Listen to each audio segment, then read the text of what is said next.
Dourados em Revista, mais um programa especial para você, meu querido teleassinante. Hoje nós temos aqui mais um daqueles jovens e promissores empresários de nossa cidade. Vamos escafunchar a vida dele, as coisas que ele gosta e que fez e como é que ele se enveredou por esse caminho da alta tecnologia. Estamos falando do Eric Galassi. Para mim, meu menino. Foi aluno, etc e tal. Tudo bem, Eric? Tudo bom, professor Venê.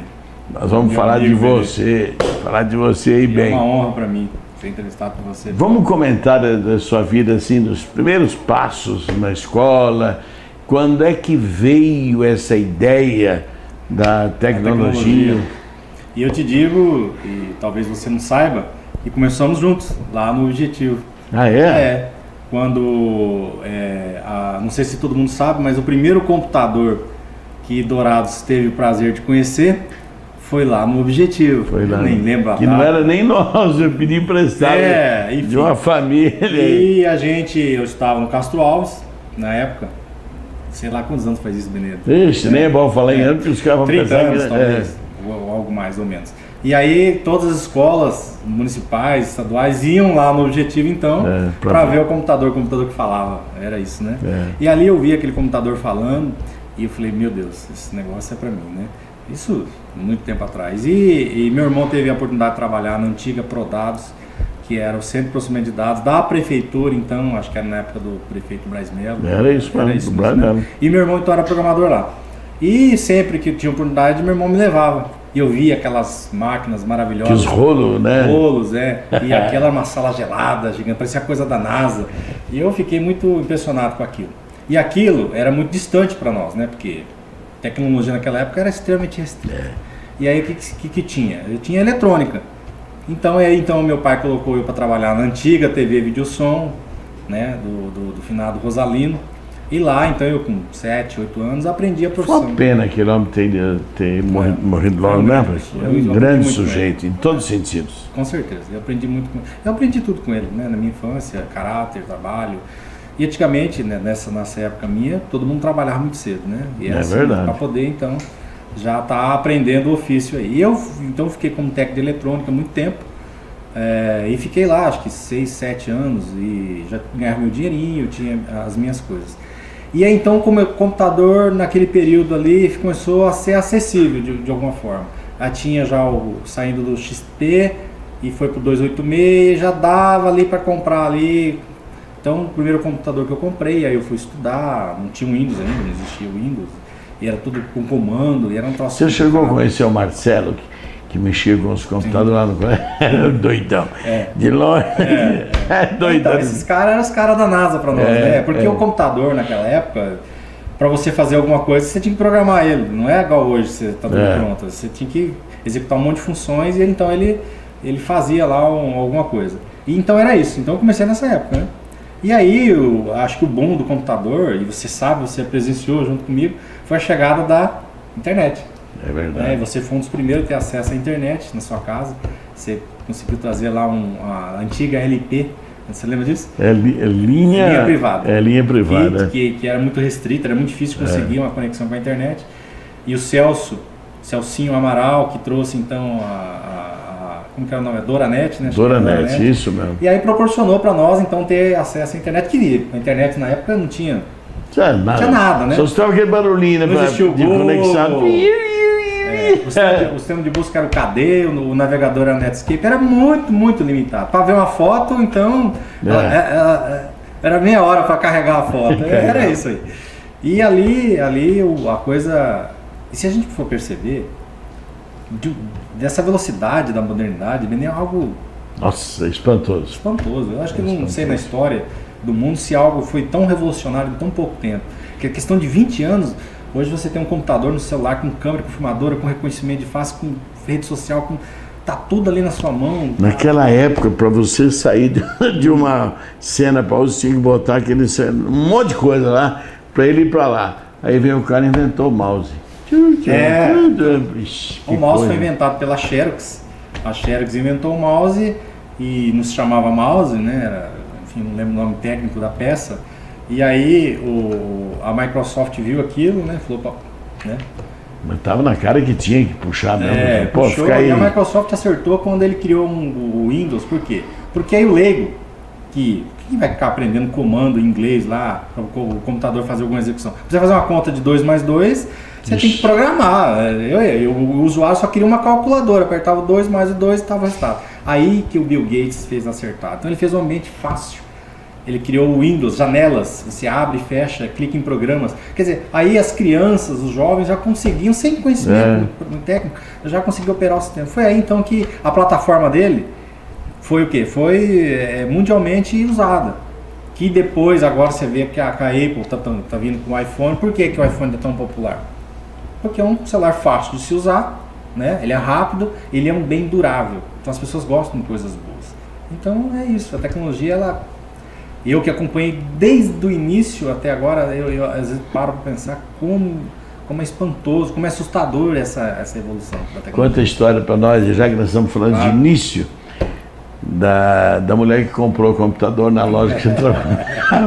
Não funciona. Teve 2 casos que eu acho que eu contei na época aí, são casos verdadeiros, mas isso já virou piada na internet, mas já aconteceu comigo. De uma vez uma cliente comprou um computador e um scanner. Ela comprou um scanner no Paraguai, né? Então ela falou, agora eu vou conseguir digitalizar os documentos, os meus livros. Ela queria digitalizar a biblioteca dela. Então, e aí a gente foi lá, instalou o computador para ela, e etc e tal, veio embora. E aí, um belo dia, ela ligou e falou, tem algum defeito aqui que eu não consigo escanear. Não funciona. Não está funcionando bem. Não, mas a senhora está colocando o papel aí e tal. Não, coloco o papel, mas não transfere. E vai pro telefone, não tinha jeito. Falei, então não vou dar um pulo para dar uma olhada. E aí eu coloquei o papel, cliquei, escaneei e escaneou. E ela talvez não percebeu muito o que eu fiz, então eu pedi para ela fazer o processo. Aí então, ela pegou o papel, botou na frente, na tela do monitor e scan, né? Como se a tela fosse algo para você ver como que era difícil das pessoas, né? Que tinha dificuldade. E aquela botava o mouse como... Essa não aconteceu comigo, mas isso é uma dos meus técnicos que tem contado aí, que o pessoal, o mais idoso aí, colocava o mouse lá no pé como se fosse a máquina de costura.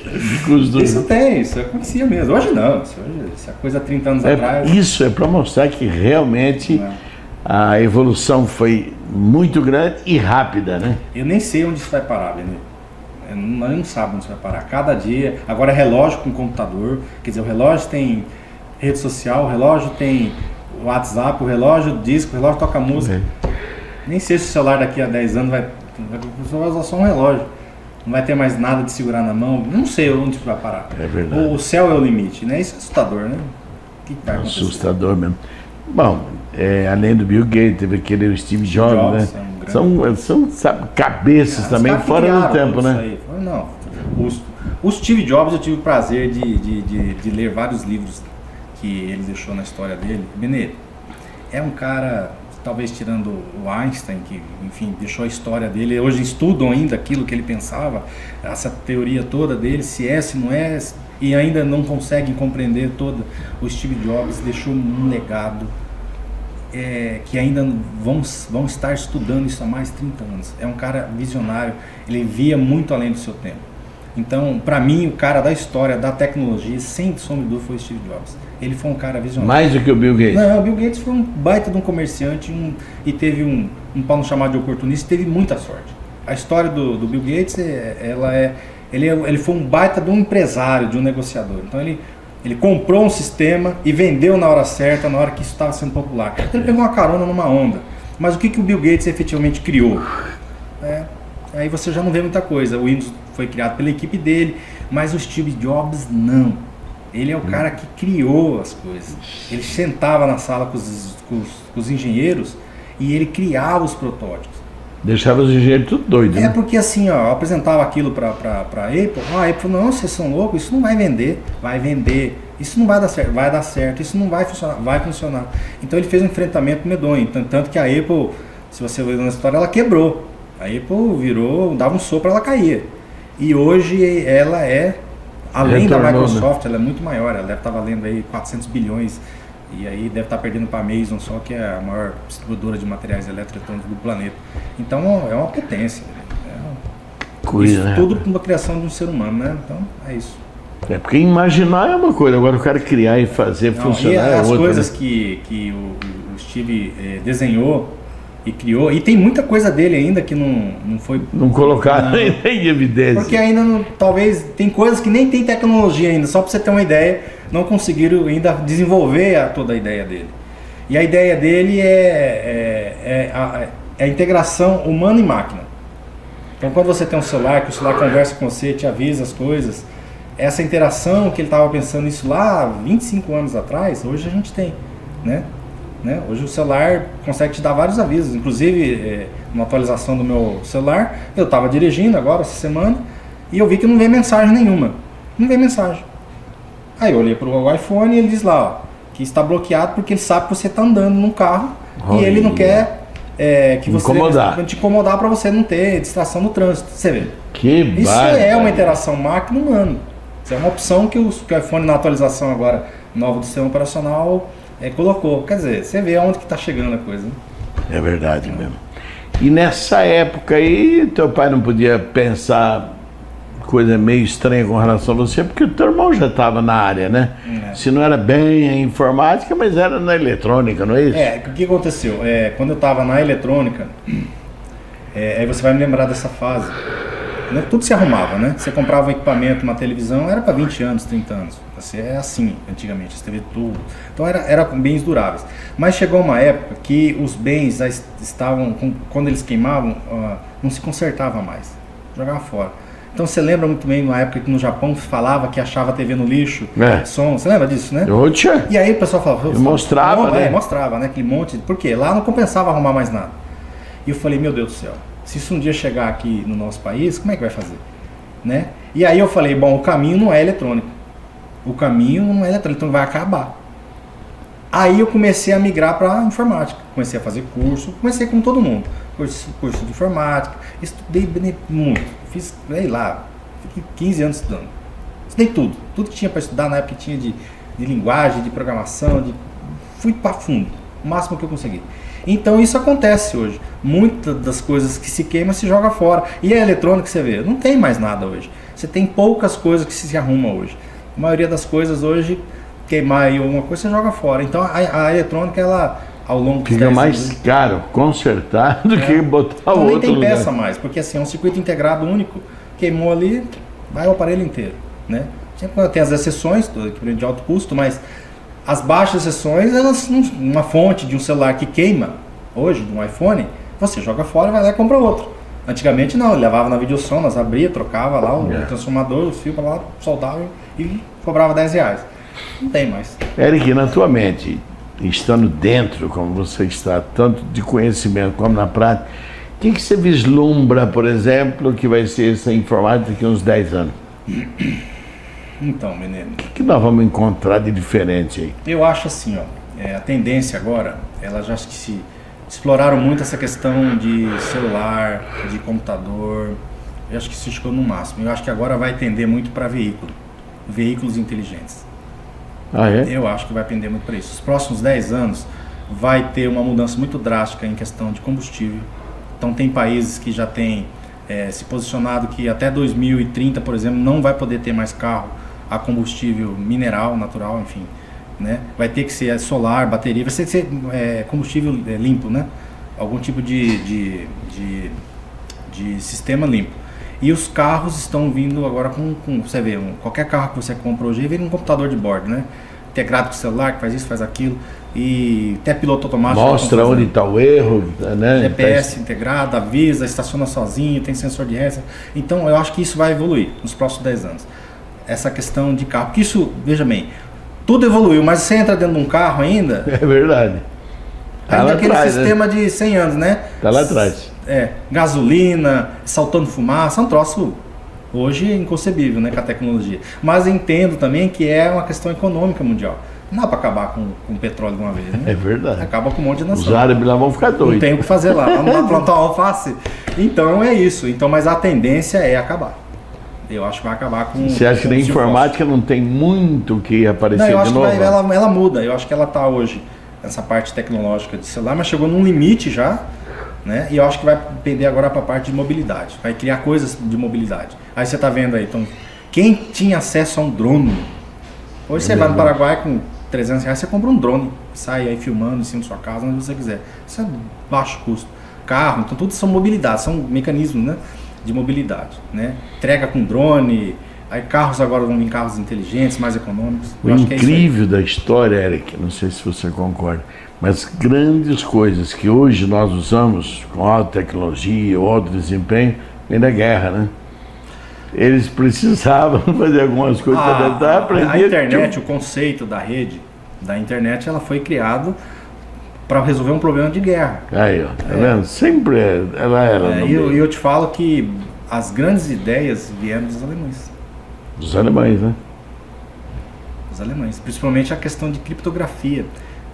Baralhar mensagens, e tinha a máquina Enigma, não sei se você sabe de história mais do que eu. E esses caras foram gênios nessa criação de material de bélico, material de guerra, né? E a rede, então a internet nasceu através de um tipo de teia que os alemães criaram, que podiam se comunicar a voz, né? Não tinha dados, né? Mas assim, o inimigo estourava a base central de comunicação, parava toda a cadeia de comunicação, então ninguém sabia de nada. Então eles tinham os desvios, como é a internet hoje, se cai minha conexão, não cai a sua, e é uma teia. Corta um pedaço, ela se desvia para o outro caminho. E a internet é uma teia, é isso. Então os alemães criaram esse conceito, e hoje que a gente tem é muito do que veio da guerra. Nem mesmo. Por isso desejamos uma terceira guerra. Uma terceira guerra aí. Tá ficando gostoso, não tá? Parece que isso é um assunto assim meio estranho, mas não é não. Todos nós temos em casa todos esses aparelhos, nós falamos que é computador, é o próprio celular, que está fazendo com que as pessoas estejam juntas, mas nem conversam, né? Eu falo no mundo inteiro lá, mas não com os que estão ali. Vamos para o segundo bloco, tem muito mais novidade ainda, tá? Eric Galassi, ele é proprietário da E2 Tecnologia, atendendo em quase todas as cidades do estado. Vamos e voltamos já.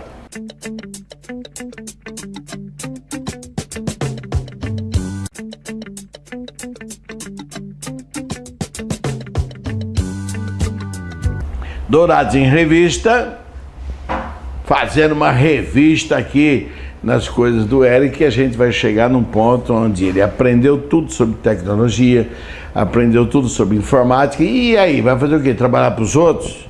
Acontece que ele teria um grande problema, porque os outros patrões ou não saberiam tudo aquilo que ele conhece e ia enroscar. O que ele fez? Abriu a E2 Tecnologia. Vamos falar dela então.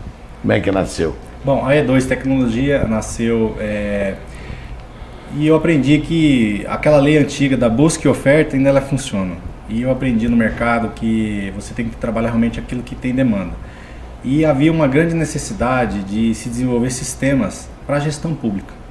A gestão pública ela é diferente da privada no sentido de ela ser, digamos, tecnicamente mais morosa, mais difícil de operar.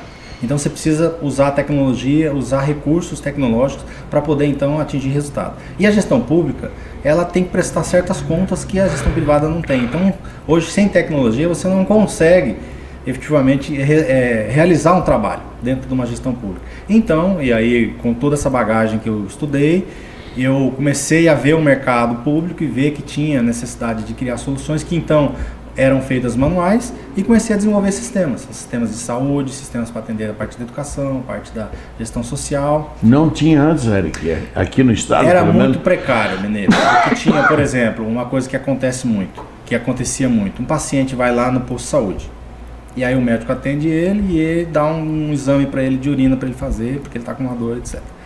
Bom, o paciente sai dali e fala, bom, não gostei muito do que o médico me falou, eu vou lá no PSF2. E vai lá e contamina a história, o médico então pede outro exame para ele, e assim sucessivamente. Então ele ia 2, 3, 4, 5, às vezes pegava remédio inclusive. Mas agora quando você informatiza e integra, não tem mais jeito. Não tem como mais. Então essas coisas, isso há 15 anos atrás, eu via uma possibilidade de uma ferramenta. Tá, mas me conta uma coisa. Por exemplo, esse sujeito vai lá agora, não tem mais essa chance dele procurar outro médico. Ele não achou ruim? Na verdade, assim, é tudo costume. Vou contar um caso interessante, depois eu volto a explicar isso, o que acontece. Por exemplo, aqui em Rio Brilhante, um amigo meu lá, que era secretário, Lino. O Lino chegou um dia para mim e falou: Eric, eu quero colocar um sistema de agenda aqui na saúde pública, igual na particular. Eu vou lá e ligo pro meu médico, 9h30, eu vou lá, 9h30, chego lá, tem 2, 3 pessoas. Aqui tem 50. E eu quero que a pessoa chegue na hora que tiver marcado. Por que não marca igual? É a mesma coisa, cada consulta leva em 15 minutos. Beleza, então, Lino, vamos fazer o desafio? Vamos. Aí começamos a implantar. Aí então o paciente chegava lá, eu quero uma consulta. Ok, amanhã tem vaga, 9h30. Aí chegava o próximo, não, amanhã tem vaga, 9h50. E foi dando senha para todo mundo. Adivinha? 6 da manhã, todo mundo lá. 6 da manhã? É. Uai, o horário para eles não interessava? Então, eles não acreditam que a coisa pública funciona. Então você veja, é uma questão cultural. Verdade. E aí ele teve que fazer um trabalho medonho, imenso, de chegar só, pessoal, que hora que é o seu horário? 9h30. Então o senhor vai para casa e volta aqui 9 horas. Meia hora de antecedência, você não precisa ficar aqui, aquele monte de gente de boa saúde. Isso é a cultural do brasileiro que usa serviço público. Então, aqui em Dourado já é assim? Eu não tenho contratos com a parte da saúde, então eu não sei dizer. Mas aonde eu tenho um contrato nos meus clientes, muitos deles usam agendamento. Mas muitos deles ainda tem esse cultural ainda de que não adianta agendar. Se agenda, dá lá, o cara chega às 5 da manhã e fica na porta do posto esperando abrir. Então, e reclamando que não nem reclamando, mas é cultural deles. E uma vez eu cheguei a perguntar para umas pessoas: por que vocês vêm nesse horário? Você não tem um horário aqui? Falaram: não, é que não tem o que fazer em casa, eu venho aqui e também fico batendo papo. Então tem toda uma questão que envolve. E as mulheres vão lá, não tem o que fazer, ficam batendo papo com a vizinha lá, enfim. Né? Cidade pequena, isso é muito comum, né? Muito comum. Verdade, Então tem uma questão cultural que você não vê muito na questão privada. Né? Então é um trabalho que você tem que fazer. E tem essas questões que você tem que respeitar. Mas você estava falando, né, do surgimento da E2 Tecnologia na área pública, e você hoje tem muito mais gente aí na área particular também, não tem? Na verdade, assim, eu tenho algumas coisas na área privada, né, mas o foco hoje é só área pública. Por quê? Eu me especializei porque na área privada tem demanda, mas tem muita oferta. Esse é o detalhe. Esse é o grande detalhe. Então, o que eu fiz? Eu me especializei em serviços públicos, de média e grande complexidade. Então, por exemplo, instalar uma rede de conexão de grande capacidade para interligar todas as unidades de uma prefeitura. Então, são serviços bem restritos, que vou ter pouca oferta no mercado. Então, ali eu tenho uma chance melhor de ter sucesso. Né, empresarial. Então é muito trabalho, é muito mais trabalhoso. O governo ele é burocrático demais, é tudo muito burocrático.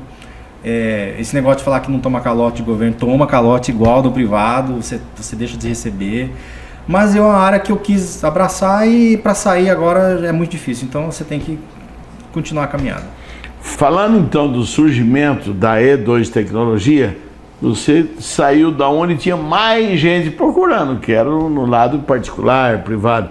E foi exatamente onde tinha menos gente, inclusive procurando, né? Porque os prefeitos não conheciam nada desse trem. O tipo de serviço público ele é muito limitado. Então você vai encontrar aí, dependendo da área, 3, 2, 4 empresas apenas que atendem. E se eu fosse fazer na área privada, eu vou instalar alarme residencial. 50 que faz. Né? Então eu parti para esse lado. Ele é mais trabalhoso, exige mais técnica, mais profissionais. Você tem que atender vários requisitos técnicos, enfim, é uma burocracia gigantesca. Mas quando você consegue avançar nessa área, você consegue também crescer mais rápido. E eu tive essa percepção e foi nisso que eu... ajuda muito a administração pública a chegar no resultado para o seu hoje, povo. Se a administração pública não tiver os parceiros privados, que são sistemas de contabilidade, de arrecadação de impostos... o governo nenhum tem ferramenta tecnológica. Tudo é contratado, 100%. Com exceção de um outro que tem, então, um departamento de tecnologia que desenvolve alguma coisa. Mas é muito precário, quando tem esse cenário, é muito precário o que tem. E as empresas privadas aproveita então essa precariedade e desenvolve algo melhor. E ele paga lá um valor X e utiliza então da tua tecnologia, com suporte, com manutenção, Então ele é uma coisa que ele não se preocupa, ele preocupa em fazer governabilidade e deixa essas questões tecnológicas para quem entende, que é o caminho. E tá certo. Que tá certo.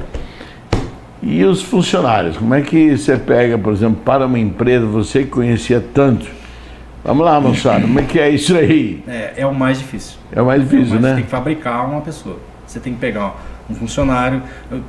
Para mim, se falar, eu sou formado em... Não serve para nada, para governo. Porque é tudo diferente. Eu sou programador, me formei ontem aqui, eu estou pronto. Então não está pronto para nada, infelizmente. Aí você tem que pegar ele, colocar ele que a gente tem um trabalho aqui de criar mão de obra. Então ele vai ficar ali, leva 1 ano, 2 anos, dependendo da área, 3 anos para formar um profissional. Aí de repente pode sair, achou um emprego melhor em Belo Horizonte, ou ele passou num concurso. Então por isso que você cria várias mão de obras. Então eu tenho parcerias com algumas faculdades que me mandam alunos e a gente vai trabalhando com eles e vai criando mão de obra no mercado. Para poder, então, você ter mão de obra quando você precisa, né? É verdade. É isso que acontece. É a maior dificuldade minha e dos meus colegas concorrentes aí, que reclamam também da mesma situação. Quantas empresas nessa área? Não tem mais que 10 aqui no estado. Só 10? No estado ou na cidade? No estado inteiro. E na cidade? Na cidade só tem eu acho. Aí é bom, né? Não precisa de concorrência nenhuma. Mas também eu só tenho 2 clientes, né? Que seriam uma prefeitura, uma câmara e talvez uma autarquia. Então é bem difícil. Na verdade é isso. Dourados em Revista, voltando já, conversando com Eric Galassi.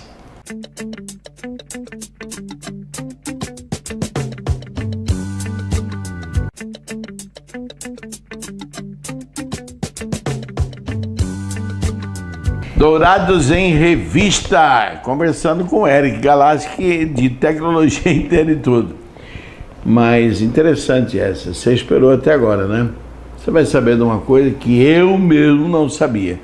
Para que essas tantas câmeras na cidade? Meu filho fala, papai, você anda devagar por aí agora, hein? Porque agora essas câmeras estão acusando, né? Acima de 50 é multa e tal. Será que essas câmeras têm essa função? E aí, Eric? Isso não tem nada a ver, né? Não. Aí, ó. Tem a ver com o tal do Enafron, que é essa cobertura. Esse é um projeto que nós fizemos junto com o governo do estado e com o governo federal. O Enafron é um fundo nacional de recursos que tem como finalidade arrumar investimentos para a questão de fronteira. Então nós somos um estado fronteiriço com o Paraguai e o estado do Mato Grosso do Sul foi contemplado com um recurso federal. Esse recurso então é para implantar câmeras de vídeo monitoramento para a questão da segurança pública. Então nós fomos a empresa na época vencedora do certame e executamos esse projeto. Esse projeto ele pega 8 cidades de fronteira, Corumbá, Ponta Porã, Dourados, Bela Vista, Tamambai. Todas as cidades têm essas câmeras em pontos estratégicos que foram escolhidos pela Polícia Militar e tudo isso é monitorado em tempo real lá no batalhão da Polícia Militar de cada cidade dessa que eu citei. Olha que interessante, por exemplo, então se tem um cara que roubou um carro lá, passando ele por essas câmeras, fala, ó o bicho ali. E não tem nada a ver com o negócio de velocidade. Finalidade. Não. Tem alguns estados que estão usando as câmeras para multar. Eu não tenho conhecimento se o governo do estado aqui já está adotando essa medida. Então, por exemplo, você está lá, parou... Chega de multa também, né, meu? Tem para todo lado. Tá mas o que acontece, menino? Você está lá e é índice, né? Você está falando no celular, eu falo no celular dirigindo. Quem não fala, né? Quem não fala, né? Não pode falar essas coisas na TV, mas é real. Mas real. Então, aí você para com o celular no semáforo lá e tá lá a droga da câmera, o cara dá um zoom, tira uma foto sua, pronto. É uma infração. Então, tem alguns estados que estão usando o recurso da câmera para, então, primeiramente, como que diz, notificar e então na segunda fase multar. Essas câmeras teriam essa finalidade. Aqui no estado não tem o conhecimento, mas questão de velocidade com certeza não. Essa outra possibilidade poderia. A câmera, por exemplo, houve um sequestro. Caminhonete branca, placa tal. Onde é que esse cara passou? Ok, nós temos aí 90 câmeras urbanas espalhadas em toda essa malha. Em qualquer cantinho vai aparecer. É isso aí.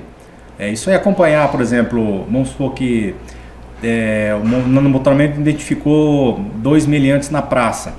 Então o que acontece? Eles vão perseguindo com a câmera ela é robótica, ela consegue ver até 150, 200 metros de distância e A hora que a polícia for abordar, lá na central ele consegue posicionar o policial melhor na ação. Então, por exemplo, você vai por aqui, olha, o cara tirou uma faca. Então, quer dizer, a câmera tá vendo tudo e a pessoa lá não tá sabendo de nada. Então o policial vai cercando, ele tem toda uma estratégia que a câmera então auxilia nessa questão toda de abordagem, da operação. Então é uma coisa complexa. Falando em coisa sofisticada, agora, é aquela história de que a tal da... como é que chama? Quando ninguém te vê e tal, a imagem pessoal... A privacidade? É isso. A privacidade está indo embora, né, meu? Os Estados Unidos foi feito um levantamento interessante. Depois do 11 de setembro, você deve ter acompanhado, perguntava para os americanos, você topa abrir mão da sua privacidade ou parte dela em troca da segurança? Isso aí todo Sabe mundo. Quantos por cento responderam que sim? 98%. Então claro, o que acontece? Qualquer um faria. Então, o que acontece? Não sei no Brasil se tem essa pesquisa, se já fizeram, não tenho conhecimento. Eu abriria a mão, Benê, é uma coisa... A segurança pública é uma coisa assim que o governo do estado faz a parte dele, mas é muito maior do que todas as forças que nós temos, né? Então ela existe, ela é lá. Então eu abriria a mão da minha privacidade se então isso me proporcionasse maior conforto, maior sensação de segurança. Então eu acho que é por aí mesmo. É interessante, viu, diretor? Vamos colocar a câmera mostrando ali, ó. Parece tão simples, né? Mas tem 1, 2, 3, 4, 5, 6, 7, 8 câmeras, né? 8 câmeras mostrando de dentro e de fora, né? É isso que a gente, como empresa privada, pode fazer, né? Colocar um circuito de câmera, sensores de presença, cerca elétrica. Isso avisa tudo no meu celular, avisa o celular de uma central. Então, é o que a gente consegue efetivamente fazer para também ter um pouco de segurança. Você tem um patrimônio, você tem toda uma questão que você tem que proteger. Então você tem que acabar fazendo esses investimentos. Acho que todo mundo hoje, quem não tem um pouco de segurança na empresa, está correndo sério risco. Escuta, e há a possibilidade, né, de um outro estado, por exemplo, que não implantou ainda o ENAFRON, de convidar vocês, né? Tudo acontece através de chamada pública. Então, as empresas que prestam serviço concorrem em uma chamada pública e aí quem fez a melhor proposta técnica, às vezes melhor proposta preço, consegue ganhar o contrato. Então, quando é dinheiro público, tudo é feito com chamada pública, né, que a gente chama de licitação. Fora os JBS da vida, as coisas que ali no dia. Falando nisso, o que você está achando assim, como um jovem empresário dessa política nacional em todos os setores? Benê, o que eu acho que, na minha expectativa, é que vai piorar. Vai piorar? Vai porque assim, como a gente lidar com o governo estadual, governo municipal, a gente vê os indicadores. E os indicadores são os piores possíveis. Então a crise ainda para muitos dizem que chegou, e eu digo que não chegou, vai chegar. Quando o governo começar a parcelar salário de servidores, quando a coisa ficar preta mesmo, aí o pessoal vai entender o tamanho do problema. E por que aconteceu isso? Bom, a gente teve uma Olimpíada paga com dinheiro que nós não tínhamos. É verdade. Nós tivemos depois uma Copa do Mundo, que foi estratosférico o dinheiro gasto, que nós também não tínhamos. E aí você tem os programas sociais, que não sou nada contra, acho que é isso mesmo, mas quem pagou aquela casa, nós estamos pagando tudo aquilo. E o beneficiário muitas vezes não tem o dinheiro. De onde saiu tudo isso? Então, o lugar teve que sair. Então chegou num ponto agora que não tem mais o dinheiro. E aí, como é que resolve? Então eu acho que é muito difícil nesse mandato então do nosso atual presidente resolver.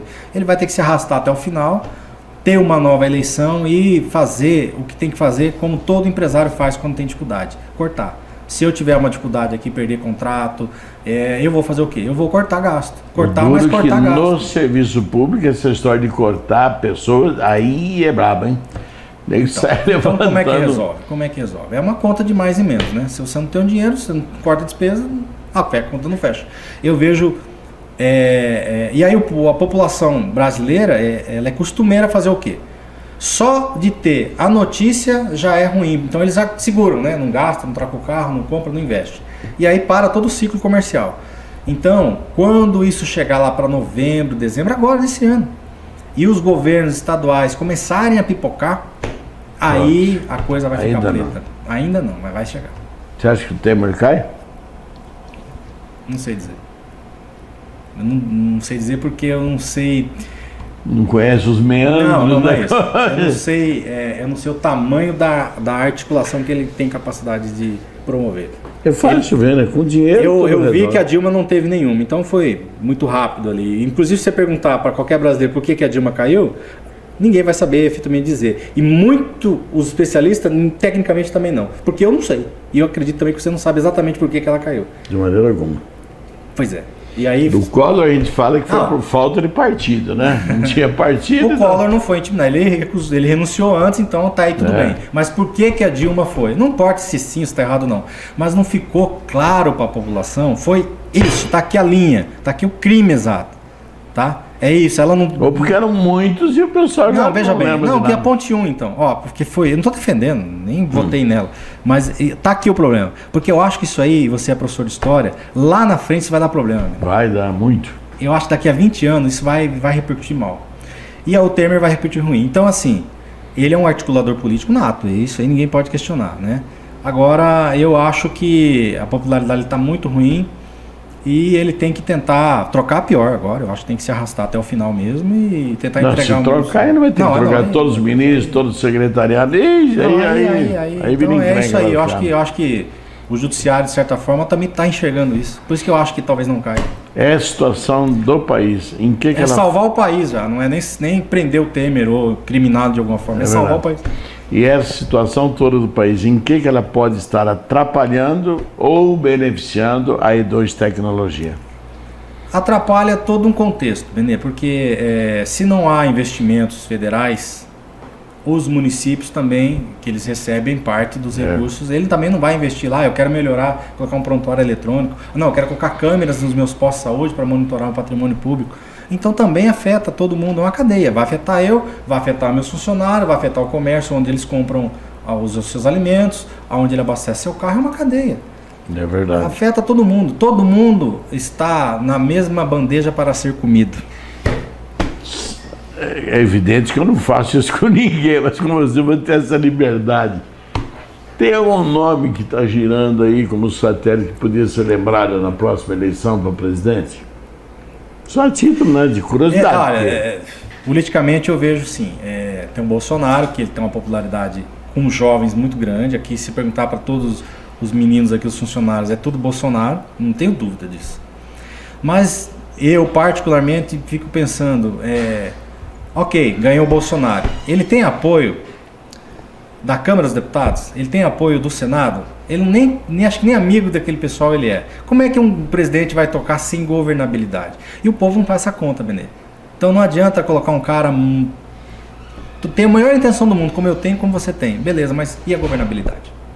Não passa nada lá, não vota nada, o cara fica travado na cadeira. Então tem que ver o que vai acontecer. Aquele que foi governador lá do Paraná, que é presidente do que agora inventaram o nome aí, do Podemos. Como é o nome dele? Álvaro Dias. O Álvaro Dias seria uma excelente opção. Eu também acho. Eu acho. O Álvaro Dias. Já foi, né? O Dória, eu acho. Foi governador do Paraná. Não tem que terminar o que ele prometeu. Ele prometeu que ia resolver tudo aquilo. E, Benê, sinceramente, o Dória tá mais espuma do que ação. Então, eu acho que agora você presidente. Não, peraí, nem terminou aquilo que. Uma prefeitura, se fosse o governo de um estado ainda, nem terminou tudo aquilo que ele prometeu que ia fazer. Para mostrar, então, um trabalho real e vamos avançar, né? Então, eu acho que está descartado. Mas eu digo para você, sem sombra de dúvida, pode me cobrar depois, se não tiver algum processo criminal que impeça o Lula, ele é o nosso presidente. Também acho. Infelizmente, terrorificamente, tudo que puder imaginar. O povo não faz a conta, o povo faz a conta do que põe no prato. E o Lula, então, no mandato dele, colocou carne na mesa do brasileiro. Eu não posso negar isso. Mas é um preço tão grande que está aí a JBF, o né? O povo não faz essa conta. Não faz nenhuma.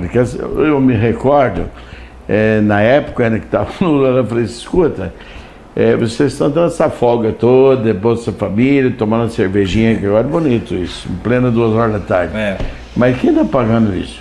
É que eu falei lá atrás, alguém está pagando essa conta. É nosso. Então evidentemente... Cara, eu falei, eu quero lá saber quem está pagando, eu quero saber de outro tempo. O povo não faz essa conta. Aí é duro. Bem, Estou feliz porque não só é um grande empresário, mas tem uma cabeça bem esclarecida. E eu fico assim todo vaidoso, né? Porque afinal de contas, grande parte do estudo dele foi lá com a gente. E aliás, a nossa amizade, ela excedeu todos os pontos, inclusive chegando à espiritualidade, né? Que a gente se ajudou muito mutuamente. Grande Eric, na sua grande empresa E2 Tecnologia. Obrigado pela entrevista, meu irmão.